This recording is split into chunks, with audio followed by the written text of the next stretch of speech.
Stop Now, a social experiment enterprise.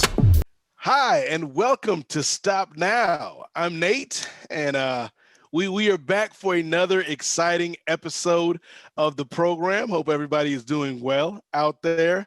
JK, how are you this week, my friend? Hi, Nate. I'm doing well. Thank you again. And I was trying to hide behind because I'm a little bit scared about this week's special guest of honor. And I got to know recently, but I'm quite fascinated and excited by intelligence and talent. And let's introduce our guest and then we'll go from there. Sounds good. So yes, obviously with Stop Now, we talk to a lot of different great guests all around the world. And this week we are going north of the border to Canada to say hello to a new friend of the program. Ramses, why don't you come on, introduce yourself and let the audience know a little bit about you. Sure. First of all, thank you so much, guys, for inviting me to your beautiful show. My name is Ramses. I live in Montreal, in Canada. I'm a computer scientist, but I'm originally Egyptian. I immigrated to Canada like 4 years ago after I had to face a lot of persecution related to my sexuality and my gender identity.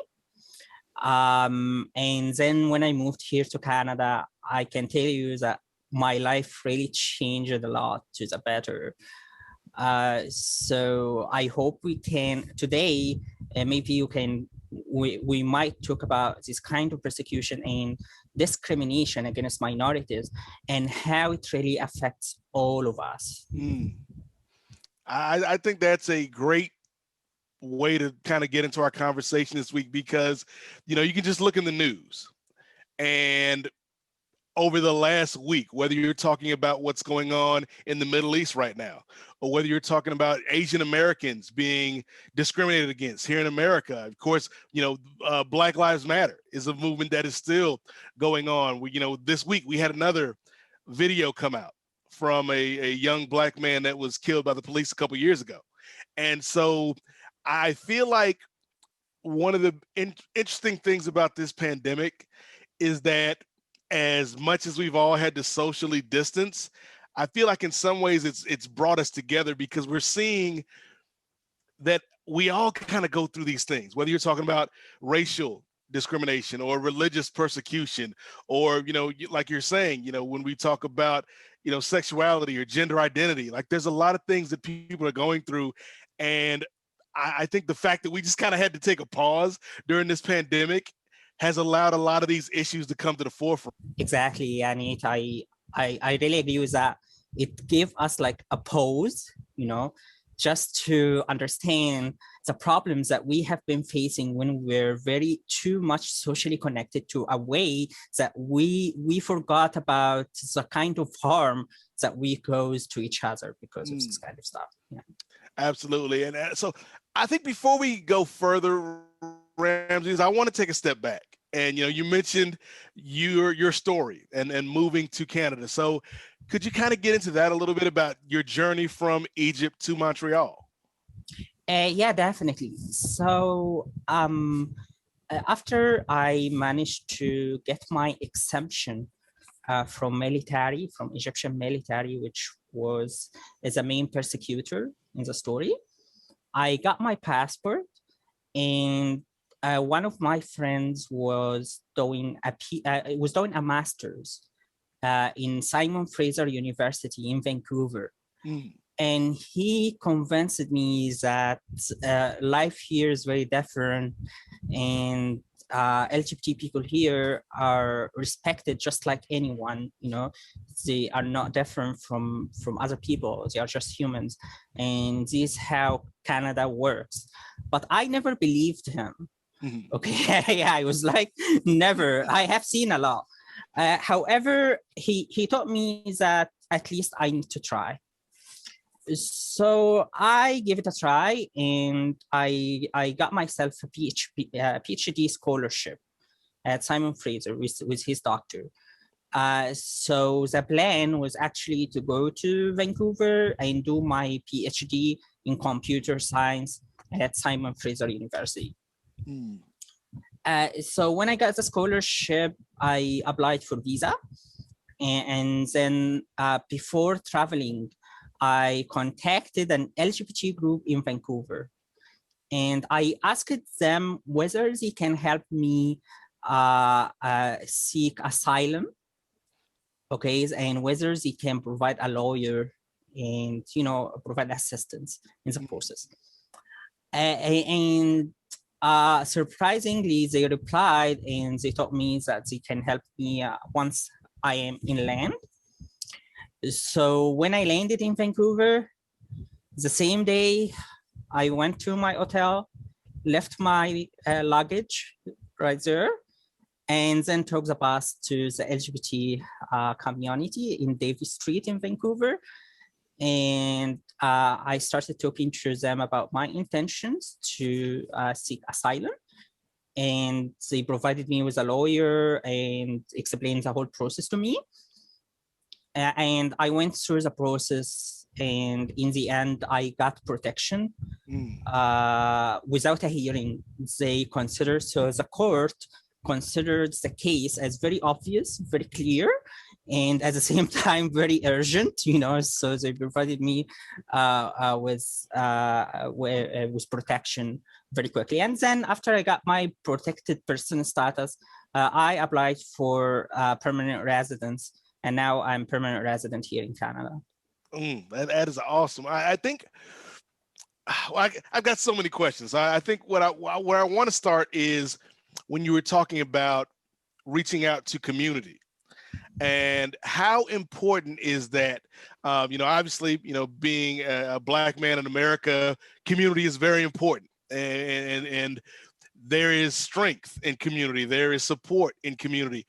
So, you know, as a member of the LGBT community, like, how important was that community and that connection for you when you got to Canada? Oh my goodness, you know what, Nate? Without having communities like this, I think our life would be much, much harder, like living alone, you know? I think you as a person, we are all minorities in different cases, you know, even if you are whatever, like if, like, for example, I know white people who felt discriminated in schools when they were young, because Surrey, for example, is not white dominant in Vancouver. You know what I mean? So we all face the same kind of stuff. So that's why there must be some communities where we can support each other and give information. Because in my opinion, information is really like the most important thing, the most important wealth that you can have. Okay, I will jump in here. Ramses, you might know that I'm a nice person, but here I'm going to play the devil's advocate. Just stir up the pot a little bit. Yes. So you guys playing good cop, bad cop? Yeah, like that. Not just good or bad, I'm the devil. So I'm going to ask you hard questions, right? In terms of if you don't feel like comfortable, you don't have to answer that. You can say like no comments, and it's personal as such, because every people go through different kind of trauma. And as a representative, or I know that, like, I can't speak for Nate or how Black people or Black community feels about how they are oppressed for centuries in this country. And same way, like as you mentioned, many people, minorities are oppressed in different parts of the world. What we intend to do in Stop Now as such is to provide voices and allow people to form a community and bring in the individuals and launch projects and get solutions for their problems. But let's keep that apart, right? The devil wants to play here. Why do you want to identify yourself as with regard to your sexuality? My question is, like, how did your family treated you, and why do you leave them like behind in Egypt and move to Canada? What made you that? Yeah, so I discovered I was gay when I was of age 7, I guess. I was attracted to our bus driver. And since that time, I started, yeah, I always wanted to deny my reality. But then when I was introduced to the internet and Wikipedia, you know, and information, I started to know that there is a community of LGBT people just like me, and not just humans, animals as well. You know, I was like, oh my goodness, even monkeys do this and dogs. So so it's normal. I don't know why I am gay. You never know why you love cheeseburger, for example. So right, yeah, like you just enjoy it. But maybe like at military, when they try to apply Freud to as a case, they thought that I became homosexual after a specific incident that happened to me when I was at age of 6. Probably because at this age, according to Freud, you start to form your gender identity, and you start to understand the difference between a man and a woman. However, at military, they taught me she was a psychologist, and she was very excellent, to be honest. She said that I use specific ways in order to escape from the fact that I am not just gay, I'm actually transgender. And that was the first time I really started to face this reality. I was like, yeah, to be honest, I sometimes feel like I want to dress as a woman, you know, but I always deny, like, I'm like, no, I'm just attracted to men, no more, no less. After this conversation, I started to experiment, you know, and I started to put makeup, dress as a woman, and oh my goodness, I really found myself. Like, this is really what I should be like. And in that time, you know, you talked about persecution and discrimination. How much of the pressure on your shoulders was from outside, and how much of it was from inside, you know, trying to figure yourself out? So the pressure from inside really diminished when I changed my religious beliefs. Not to say that religion is bad or good. I'm not judging here. I'm just saying that like giving you a textbook and leaving you with a textbook alone, you know, you start getting brainwashed and you start having feelings like I'm bad, I'm not good, God doesn't love me, and this kind of stuff. However, when I started doing my computer science program at university, I started to have these kind of non-religious thoughts, and I found my community. And then I really started to identify as an atheist. And at this moment of time, religion is not a problem. I accept myself as a homosexual person. It doesn't matter, you know, it exists in animals, it exists everywhere. However, I never told my family, and that was, of course, a big problem, a big pressure. And then after I graduated, I was required for military service for 3 years. Okay, and yeah, that was a big problem for me because you can imagine you are putting a woman in a cell, you know, a prison cell full of men who haven't had sex for years. And what are you expecting? It's gonna really be very hard for me. Not just abuse, but also bullying, making fun of me, punishing me, you know, and all this kind of abuse. So I decided to come out at that point of time. And that was the beginning of the war. So military declared war on me, you know. And I was a valedictorian at school, and I was working as a teaching assistant and at the same time, I was doing my master's in computer science. Mm.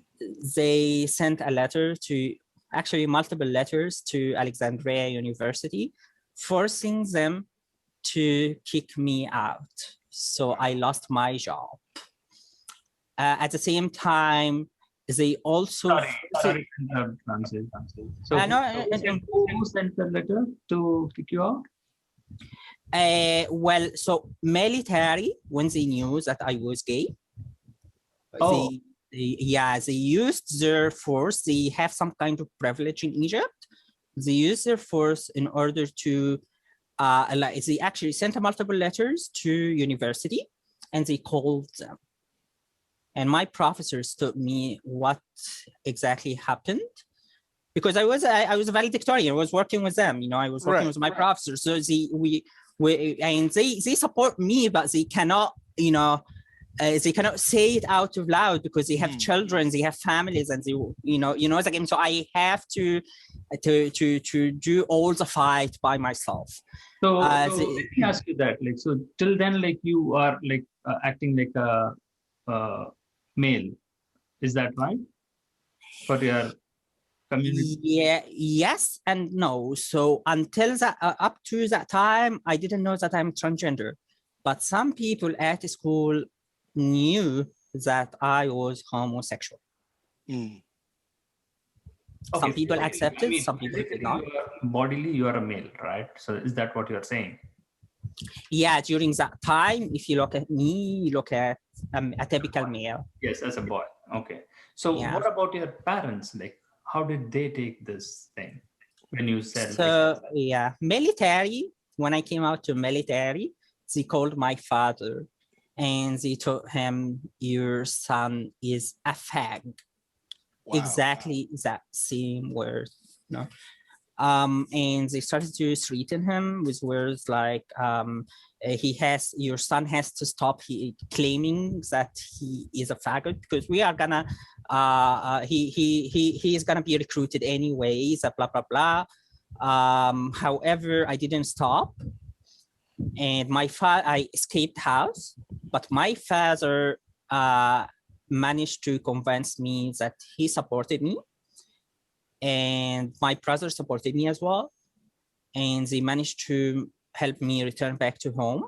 I was very terrified, and I had to seek help from friends, But however, when I returned home, my father and my brother treated me very fairly, and they kept telling me that this is something that I have never chosen, and even my mother, when she knew later, she supported me as well. I want to go back to what you were saying about religion, because this is a conversation that we've had a few times here on Stop Now. I am a Christian. I'm a spiritual person. My relationship with organized religion has come and gone over the years, but I certainly feel like there's a part that religion has played in the division when you talk about persecution and discrimination. And, just speaking from my own experience, I know when I was 7, 8, 9 years old, if they had, if I was in church and somebody said, oh, this person over here is gay, or this person is bisexual or transgendered or non-binary, I would probably have had a negative reaction. Yeah. Given that that's what I was raised in, that's what I was brought up in. And it took me, a good 10, 15 years to get to the point where it's like, no, it doesn't matter what anybody, just like you were saying earlier, some people like cheeseburgers. And if they like cheeseburgers, go ahead. It's great, and I feel like there is something in religion where in most religions, the God is love. That is supposed to be the message, but that gets twisted and turned around and corrupted. And that's why, again, going back to the conflict that we're seeing right now in the Middle East, people using religion as a weapon against other people. How was that? Like, did you feel that religious persecution, during this time in Egypt? Well, I would say that Islam is very different from Christianity. It's very similar when it comes to the basis that both religions are based on, which is Judaism at the end of the day. But it's much more serious. Like, okay, these are pagans, kill them. You know, it's very clear about it. You know, it's no gray area. exactly. You know, but Christianity, like the New Testament, is just you know, like Jesus just teaching people to be kind to each other. If they slam you on this side, give them on the other side, and blah blah blah. You know, but Islam is not like that. Quran is very clear about its message, and the problem here is it becomes political. So, for example, in Egypt, after the revolution of 2011, and a Muslim extremist president was elected. Okay, and he got like 51% of the votes, so he won. He was Morsi. So now this tells you how there is a very big polarity in Arab states, just like in America. You know, we have the Democrats here and Republicans. In Arab states, we have the Muslim extremists and, you know, the regular people just who just want like a civil community. So now, when someone from these secular people would actually call themselves gay, for example, if I come out, the extremists will use this, you know, as an evidence that seculars are corrupted and they are not following Islam. And we are right. You can see here, they are homosexuals. They have, you know, sex out of marriage and blah, blah, blah. So they use it, you know, politically to make or give power to their extremist agenda. That's why military in Egypt is trying to play, you know, the game of make everyone happy, make them happy and make them happy. So you are gonna make the extremists happy by not allowing homosexuality. And you are gonna make the other party happy by not making it like Saudi Arabia. So it becomes political, that's right. So you are basically saying your parents are like following Islam. So you read Quran and your childhood you did go to mosque and. Yeah, my parents, my family are Muslim, and like most people in Alexandria are Muslim and Christian. However, like many, like they are normal. You know what I mean? They are normal people. Like they are not gonna see like a Jewish, for example, and suddenly, Jewish, and they are gone. This doesn't happen. However, there is a big group who is following these extremist ideas, and they have some kind of power, you know, because they are always using Quran in order to prove that they are right. And because my family is Muslim, for example, they can fall into the logic fallacy of believing that they are doing something wrong when they support homosexuality. You get my point? But because I am their son at the end of the day, or their daughter or whatever, they will have to support me because they want my survival. Yes, yeah, that's right. Go ahead.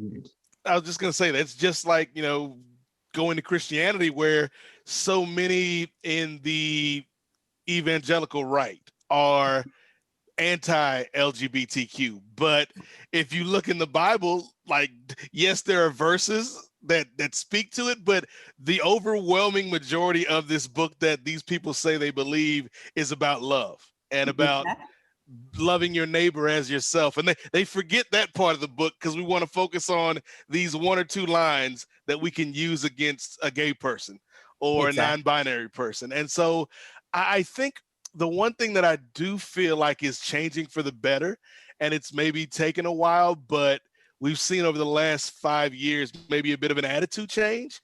And I think a lot of that comes from young people, because when I look at my nieces who, you know, one's 7, one's 13, and the other one's 18. And the way that they look at issues like this versus how I did when I was 7, 12, 13 is so much more progressive. So when you see kind of young people and the way that they have attitudes about whether it's racial relationships or LGBTQ issues, like does that give you hope? Yeah, it does. I would say we really have progressed a lot, especially here in the West. Christianity has developed a lot because Christianity is, it can be changed. It can be better. Not like Islam where it is very radical. For example, I once was in a Mormon church, okay, and I was in this church just like any other person. And I go to the church sometimes. I never, like, nobody ever tells me, you're gay, go the fuck out. Never happened. And I was talking to a Mormon, and I told him, so what do you think about homosexuality? I'm a homosexual here, so are you accepting me in the church or not? He simply said a very beautiful statement. He said, we condemn the action, not the people. And that's very right. Like, it's just his belief, if he thinks that the homosexual action itself is to be condemned for many reasons, like it's against reproduction, it's against our evolution, whatever. And I have my own opinion. No, it helps evolution. It's fine to have different opinions. But as long as you are accepting me and I'm accepting you, then we are having much better societies than like in the Middle East, where the Jewish are killing Muslims and the other way around. Yeah, to that point, right, Nate, I just want to add. Go ahead. So before I lose my train of thoughts, right, you are intelligent, smart, valedictorian, and have the potential to excel. But when we talk about transgender, right, so they always see them as sex toys, right? And sexuality is the one which is kind of the one which controls the man. And that is what, like, the religions have successfully manipulated that and trying to take control of man from the young age by giving us what needs to be done on in terms of your sexual act. I don't agree. Like, what I do personally has nothing to do with the other person, right? I'm not going to come and fuck you. If I do that, like, you find fault with me. And if I do something else, if I'm not hurting you, why are you hurting me? And my question to you, right? You have elevated in this position, but whereas the others who are not very smart or not intelligent or don't have a well support system or a job, they always are troubled by this, right? Traumatized by being a sex toy. What do you have to say about that? And particularly, what is your take on your own community? Like, if you subscribe to LGBT community, what is the struggles you face in that? Well, I myself have tried prostitution. And I used to be a prostitute for some period of time in order to give it a try and see how it feels like, joking, right? You're joking, right? You're trying to pull our legs, playing around with us. Oh, my friend, it was really my job, and I have a lot of He's got receipts. Yeah, exactly. I can prove them. I can prove, However, so I think if you have, like, as a transgender person, if you have an advantage to be a prostitute, then go for it. I think it's so I agree. Like, I somehow agree with the sex toy part, and I think we ourselves and the society always puts us in this sex toy position. However, I don't know. I really don't know whether it is a problem or not. But what I would say is, if you are good at sex, go for it and work for sex. For example, I'm good at programming. I love computers. So I work as a software engineer, this person is good at sex. They love having sex. Then go work as a sex worker. What is wrong with that? And I know sex workers here in Montreal, and they are very nice people. Like, and they are very normal. It is just a matter of accepting yourself, you know, like just accept the fact that you are working the job and you are helping people, you are assessing, because it is not just about sex, by the way. It has, and that's what I noticed, it has a lot of psychological assistance, you know. And not only this, but also training. Like I got customers who were like first timers, you know, and they were very worried and shaken. But at the end, they were like, "Oh, thank you so much. You gave me a lot of confidence." So I believe our society should stop tabooing or putting this job in a taboo. It should be normalized. At the same time, we should provide technical training for all persons who feel discriminated at work, or that they cannot find a job, for example, because they look like a transgender and they are discriminated. And this happens to some people here, even in Canada. So I believe this problem needs to be addressed. Maybe Zoom is a very good tool, because if we have interviews online over Zoom, I can record interviews and I can prove that I face persecution, you know, or sorry, I face discrimination. You know, also discrimination at work happens for sure. Because I came from Egypt, it's not comparable. Like I can tell you that in Egypt, I have faced very terrible situations. But at least here in Canada, you also need to have strong law that really makes it clear that any kind of discrimination against any minority is not.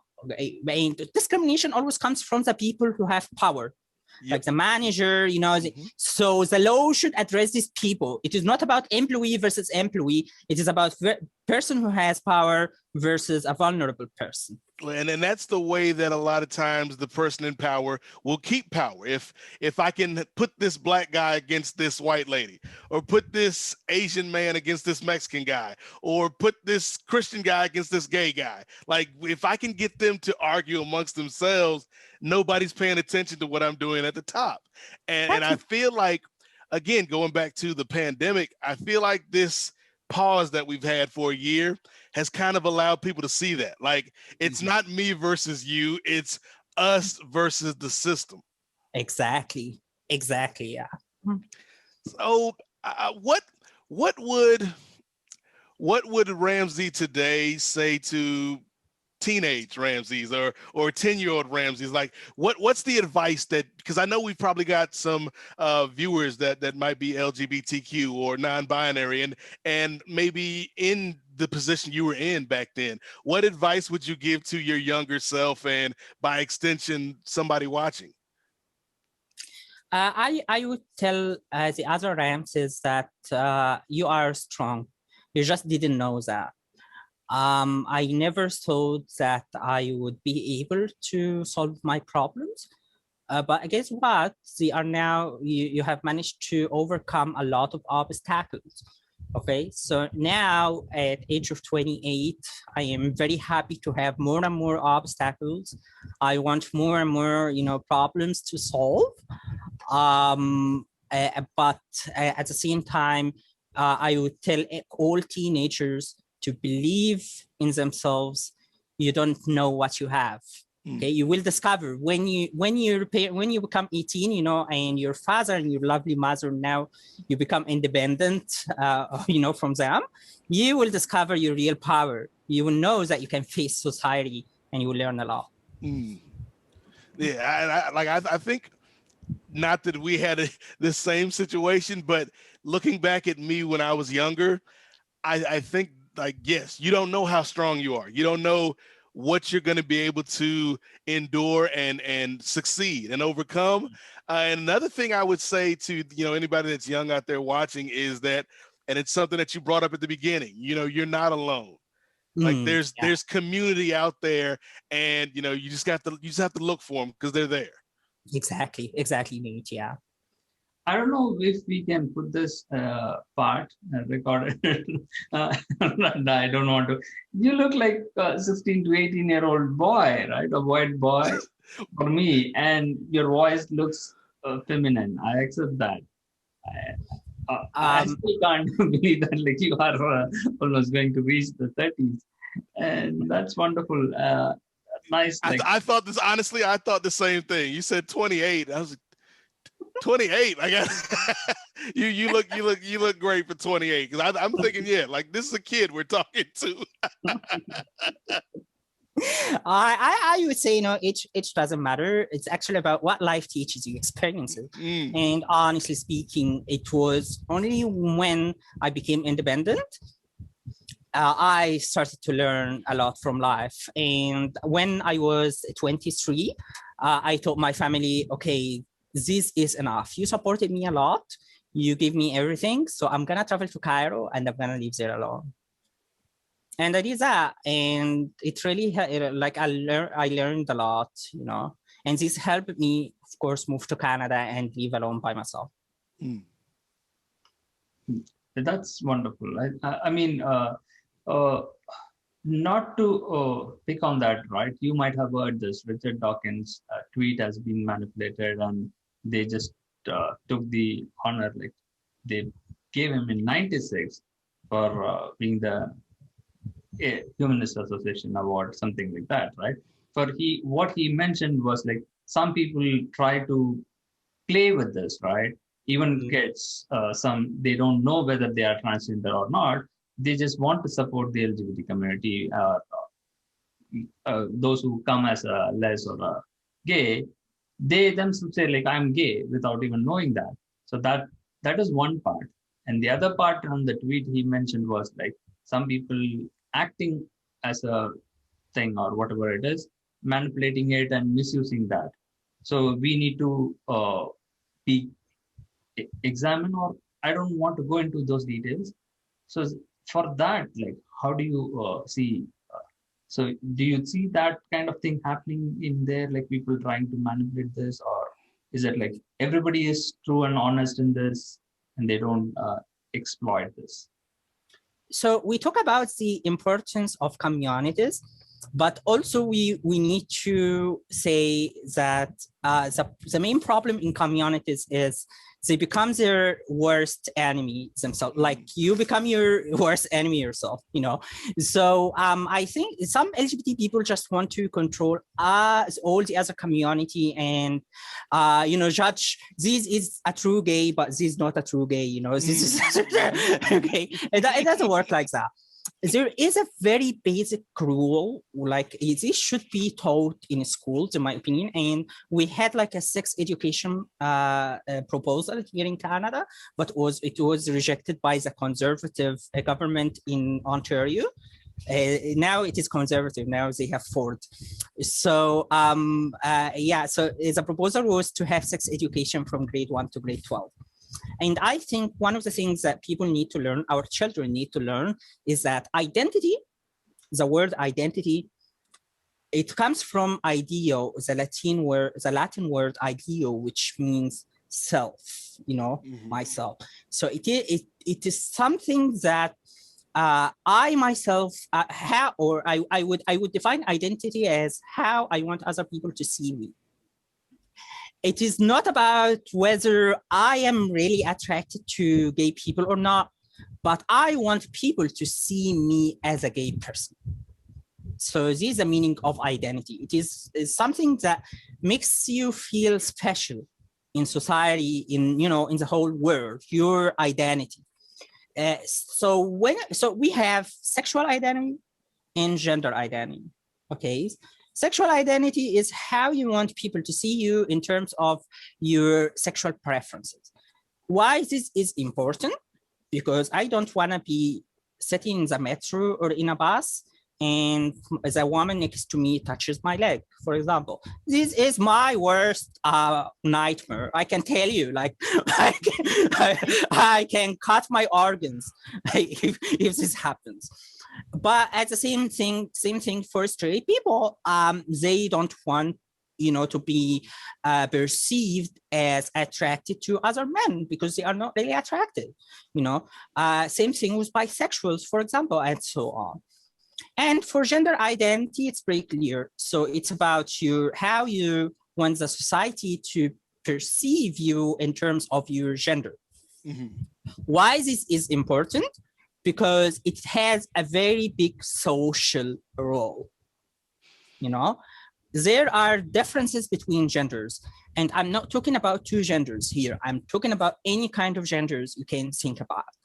And these differences appear in the way we deal with each other, how to become gentle. There are things that men would accept, but women would not accept, and the other way around, and so on.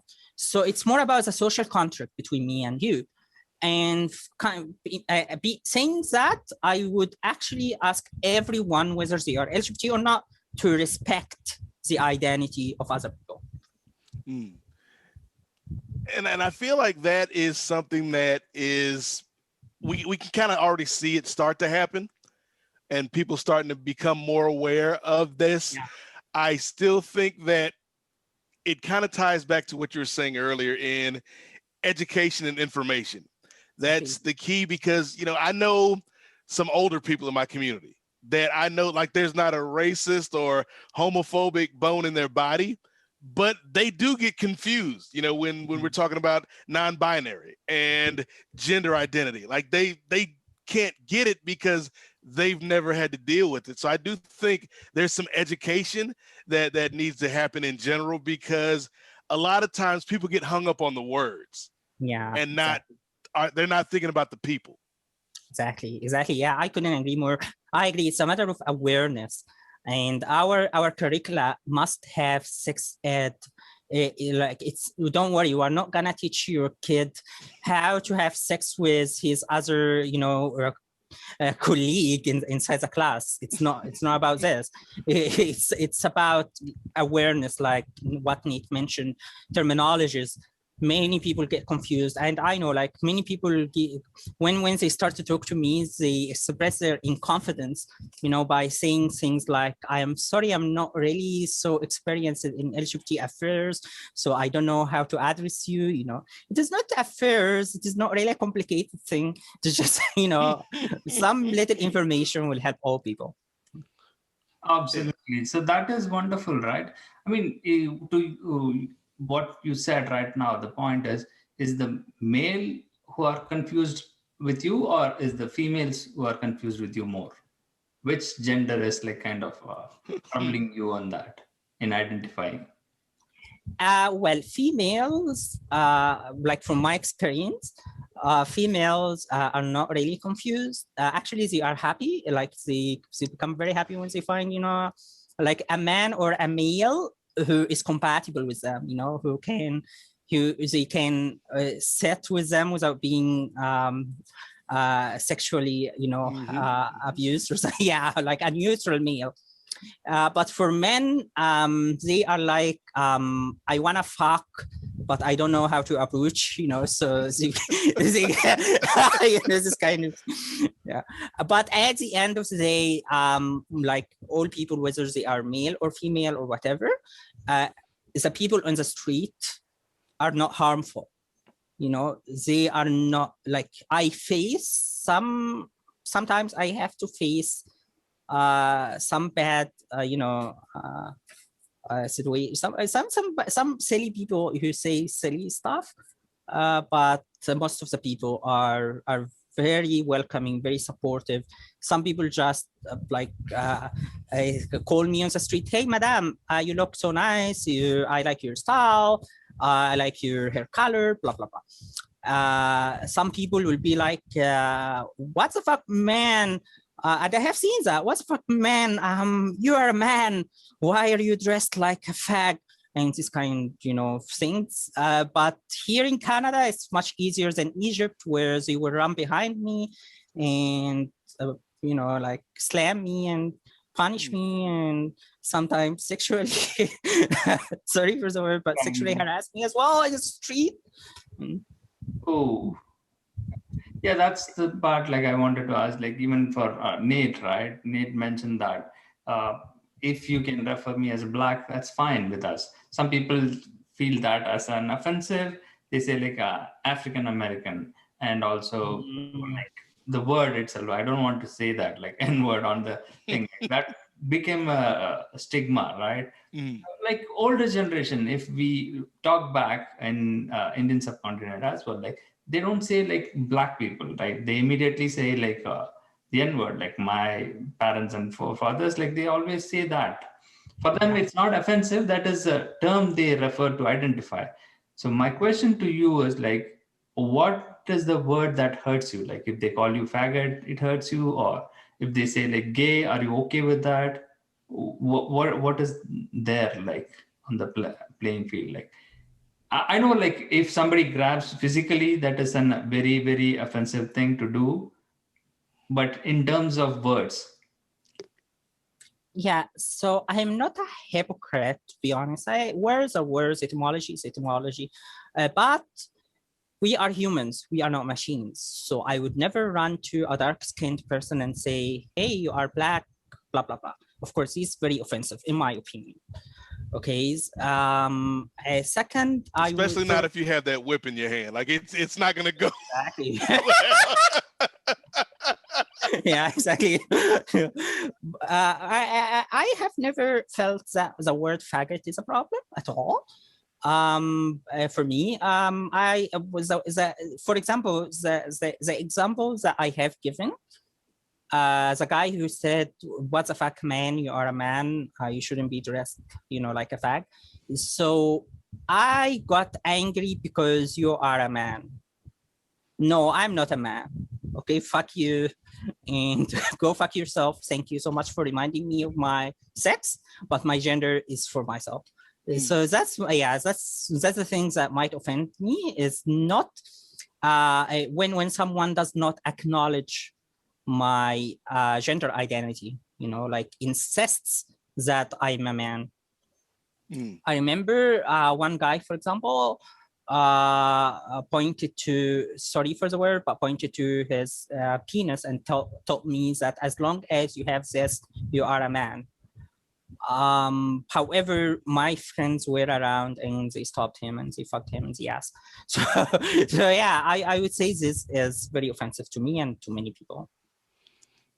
And I think, for me, it all comes down to whether we're talking about race or gender or sexual orientation or religion. It comes down to two things. One is education and information and knowledge and awareness, like we've been talking about. But then the other thing I think is just human decency, because I feel like there's people, and I'll just talk politically, because right now that seems to be one of the big issues in America, at least, is the political divide. There are friends I have that are on the other side of the aisle, and we can yell back and forth all day about politics. But at the end of the day, I respect them as a human being. Exactly. And I feel like, if I was somebody who felt like I don't understand, non-binary, I don't understand all this stuff. Like at the end of the day, that's a person. Regardless of how they identify, that's a person, and they deserve the same respect that you do. And I feel like that's a lesson that we all learn it in school. Like when you're in kindergarten, you learn that lesson. Exactly. But somewhere along the line, we forget it, or rather we have it taught out of us. Exactly, Nate. I would say by default, we are humble to each other. But at some point of time, we learn how to be offensive. I don't know how. And some of us learn better than others. Exactly, yeah. Yeah, it happens, right? In every other relationship, right? We have that, right? We just want to take control of the others and power who are greater than them. So that is one thing. Like I wanted to ask you in terms of religion and your sexual orientation, both, right? You become an atheist as well as like it gave you the comfort, and you identify yourself as a transgender, and your sexuality was clear for you. So both was a shock for your family, right? For your parents, right? You went out of the religion and went out of. Well, I don't talk about religion with family at all. Like to them, I'm still Muslim, you know, and even for me, I still read Quran. I still pray. I do that stuff, but I just don't believe in So it. you do namaz, okay, as well? Pardon me, JK? You do the namaz thing, right? The prayer. Yes, exactly, but not regularly, but at least, you know, like for in practice, I would say I'm still Muslim, but in belief, of course, I'm not believing in it at all. So I don't discuss these matters with family because this is gonna be so harsh on them, you know. So like be You want to be mercy, a good some person. mercy, you know. Hmm? You want to be a good person. Yeah, exactly. Like just be easy on them. They cannot consume all their stuff. You know, especially that I haven't seen my family for 4 years now. As it's so much for my mother who is having so hard time right now. Like she keeps saying, "I miss you a lot. I want to see you. I want to touch you." So that's why I keep religion for myself. But here in Canada, inside Canada, of course, I talk about it. I mean, I give my opinions on Islam whenever I have a chance. Okay, that is harsh. Like, I mean, it's good, Ramses. Like, I think we can talk a lot, and we really enjoy talking to you. And one thing, like, since I wear the face mask for this social experiment, I can't do it. I can ask Nate to do the facial expression or sign. What if, like, somebody like on the street or somebody like who does the facial reaction for you to come to have sex with them? Have you experienced that? I mean, it's like that is how, like, I see many people abuse it, and I really I do have a lot of story. I don't want like to make it as my personal show here. This is like you're only on an experience, right? So do you get to have that kind of sign language or the treatment? Because you talked about the racial discrimination, not just the racial, I mean discrimination at every other level. So how do you cope that up in your workplace, and have you felt that? Well, so luckily, my workplace is very LGBT friendly, and I always try to encourage this part. We have a Bright team, and I am part of the Bright team. We try to advocate for diversity and talk about minorities of all kinds, you know, not just LGBT minorities, but also immigrants. And women sometimes feel they are minority because we are an engineering community and kind of male dominated, you know. Unfortunately, some company cultures are not very open to homosexuality, even if they claim they are. Mm-hmm. And the problem here is we are not gonna change the world, in my opinion. So you have to play the game right. So try to choose your employer before you before you work with them. And even if you don't have a choice, try to play the game right. And always remember that there are regulations here that protect you at the end of the day. So just be courageous, talk about it, and claim your case if it happens that you face discrimination. Yeah, I think, you know, and that's one thing I wanted to make sure we talked about before we wrapped up. Because we'll definitely, like, I think JK, we definitely need to do a part 2 with Ramses, because this is going so great this week. But I think one of the things as a Black person that I noticed last year during the summer when we had the protests and we had, you know, George Floyd and everything, every company had a Black Lives Matter statement. And, you know, we were going to put black squares up on our Twitter page, and we're going to talk about how we're all about inclusion. And then you look a year later and nothing's really changed. So I think, you know, when you talk about that the same way, like every Pride Month, all the companies want to throw up a rainbow on their Facebook, on their Twitter, on their Instagram, but we're not seeing actual change. So what do you think is something that, you know, not only the Black community or the brown community, the Asian community, the LGBTQ community, what can we do as minorities to kind of get these companies to listen and actually do something with their power? Law. Law and regulation is the only way to protect our rights. Unfortunately, like I would say that many companies and many people, many startups, many leaders, many CEOs, many CTOs really support Black people, really support LGBT people, blah, blah, blah. But some of them are just psychopaths, okay? And like all people know it, like there are corporations, especially in the Silicon Valley, like there are corporates that are pretty known to be a very bad culture, not just for LGBT people, but for everyone. You know? So I think, and they keep lying, you know, and they keep saying that Black Lives Matter, and we are gonna, you know, like kick out anybody who doesn't agree with us. However, when you look at their numbers, you don't really see any diversity in the demographics of the employees who are working. I'm not saying that most of them are white, for example, but I am saying that you find sometimes that most of them are immigrants, you know? So you are hiring people just to exploit them, or like you are just trying to find people who can be exploited and just get them to your company. Your demographics do not represent the real demographics of California.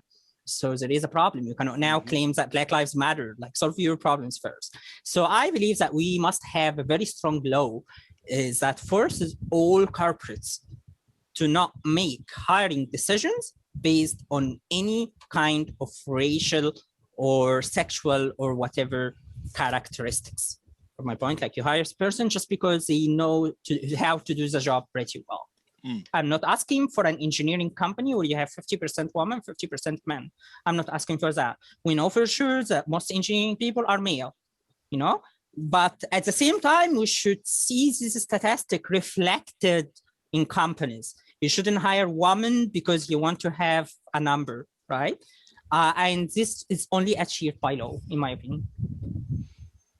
Yeah, wonderful. I think, Nate, as you mentioned, right, we have many things in common. We have to talk a lot with Ramses. We can do a part 2 if he agrees to it.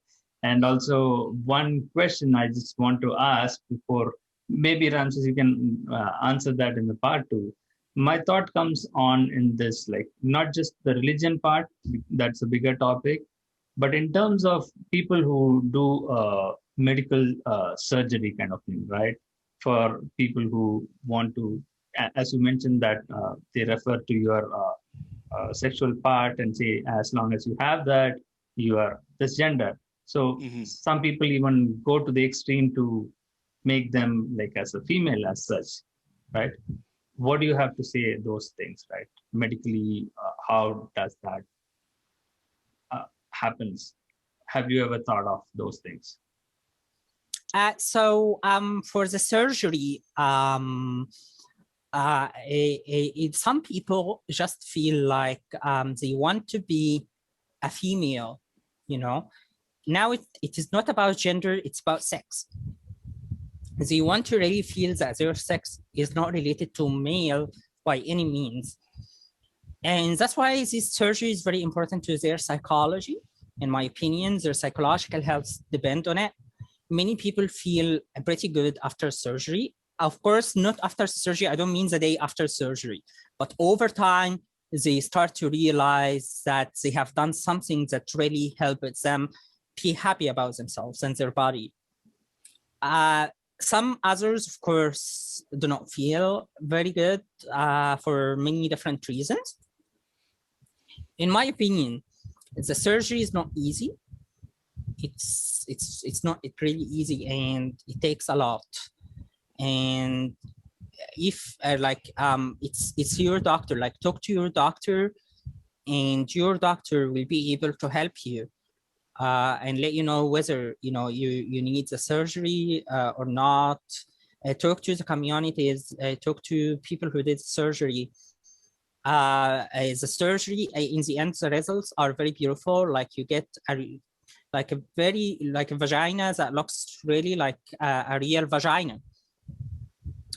But it is for yourself at the end of the day. It is not for your partner, because your partner knows that they are still dating a transgender or a transsex, So if they are accepting you, they are gonna accept you for whoever you are, not for because you have a vagina now. It is not like, okay, I'm gonna have a relationship with you, but you need to to have a vagina first. Like there's nothing that works that way. For me, myself, like many people want me to have the surgery. I don't know why. Like they keep saying like it's gonna be very good on you, but it is not a new dress, my friend. Right? It's not a pair of shoes. Exactly. But however, I thought about it, but I am not really giving it that priority for me for now. I take hormones. You are awesome, like wonderful. I was going to say real quick, JK, like I think, and that's something we can maybe talk about in a part 2, because I do feel like there's also a mental health aspect that a lot of people don't talk about. And, when you look at, unfortunately, like suicide rates and depression and stuff like that, I think that's another part of the conversation we can have next time. Yeah, neat. Absolutely. Yeah, we can do, like, we need to do many more, and we can do a series on Ramses, and it's wonderful, Ramses. I never expected that, like, you will be so open and transparent, and it's a great honor, like, to have you in our show. And the thing is, the more important is, like, how you are loved, and the love and caring affection that's everybody is what looking for in a partner, right? It's not just the physical act of sex alone. So hopefully, like, that is there on your pipeline. So we both will be bombarded with so many questions, right? Have you planned getting married? Do you have a life partner? All those things, right? Because always men wants to dominate, right? And that is what happens in the work culture as well. That's why, like, we will not have equality, not equal pay, or equally having 50-50 in the employment ratio. So many things, right? Even billionaires, right? A nice person like Bill Gates, that's a whole episode I wanted to talk about him. Shattered, right, with his divorce and all those things. Yep. So everywhere that is happening, right? We need all those things, and let's bring more. And thank you. Thanks a lot. And I wholeheartedly thank you so much for coming out brave and helping us out in spreading the message. Thank you so much, guys. It was really, really awesome talking to you. It was a very nice conversation. Thank you, JK and Nate. Very nice to meet you guys. And of course, if there's a part 2, I'm in. Just call me in. I'll be there to answer all your questions. Thank you. Awesome. Sounds good. Sounds good. Be safe, and we will definitely talk to you down the road. Thank you so much, guys. Have a wonderful evening. Bye. You too, guys. See you later. Bye-bye.